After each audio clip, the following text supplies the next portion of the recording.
Alright, I'd like to get into some clip properties. This is your clip. We just clicked here on this Brixie House loop here that we're using for the tutorial. And we've got our audio clip.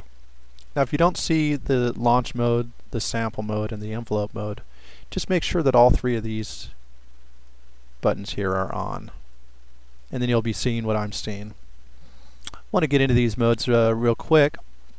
We'll start with the launch mode and try to tell you what each of those does. You've got the trigger mode. Trigger mode is essentially I hit this clip and it's going to play until either another clip in the same track plays or until I stop the clip. The gate mode is only going to play when I've left click on the loop, and it'll stop playing when I release it, when I release the left click mouse. So it'll be more like this.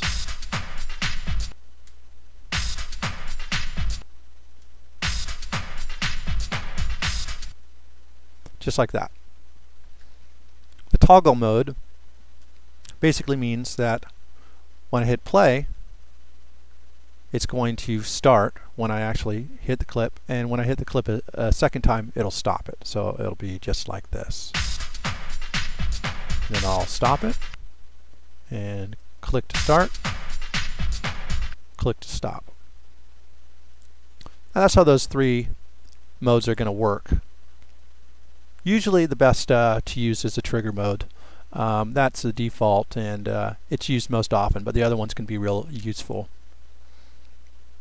The next thing I want to get into is Legato, and Legato is a great function. It kind of creates more of a beat juggling type of situation, because as opposed to when you hit one clip and then you start another clip, when Legato is off, each clip starts from the very first bar. As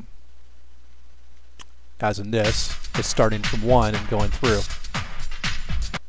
With Legato on, when you switch clips, it's going to continue from where it left off. So if this leaves off on the second bar, this is going to pick up on the second bar, like this.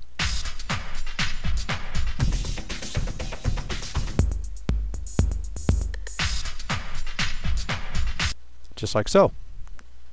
Whereas when Legato is off, we'll go ahead and turn that off on these. You'll notice that when the clip starts, it's just going to start right from the very beginning of each clip.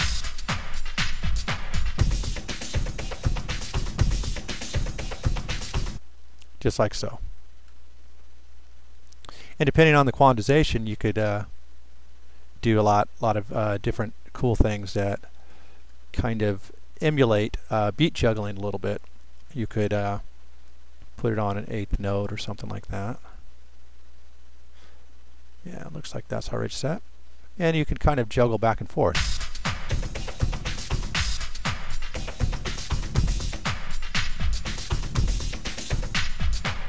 Like so.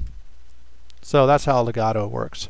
Quantization is basically how and when your clip is going to start. On here it's going to start to the nearest quarter note. For defaults, oftentimes I like to set it to the bar. I like it to start on the 1 of a bar. But for beat juggling and that type of thing, quantization can be really useful and helpful.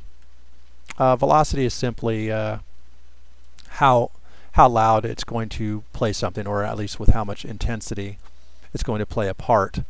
And I believe having it on 0 is going to give you more dynamics in your volumes and velocities.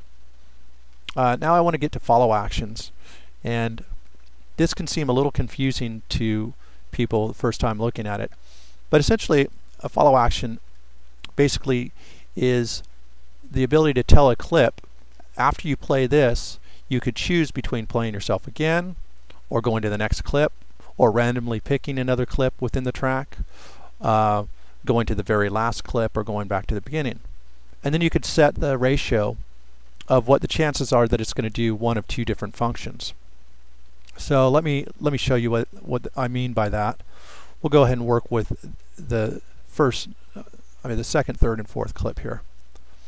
So on the second clip, I'm telling it here that I want it to play again or go to the next clip. So the chances of it playing again are 2 to 1 against it playing the next clip. And I've done the same thing with this clip, and then this clip here I've set to go back to the first clip, which is the Breaksea House clip. So now when we play, it'll randomly choose different beats.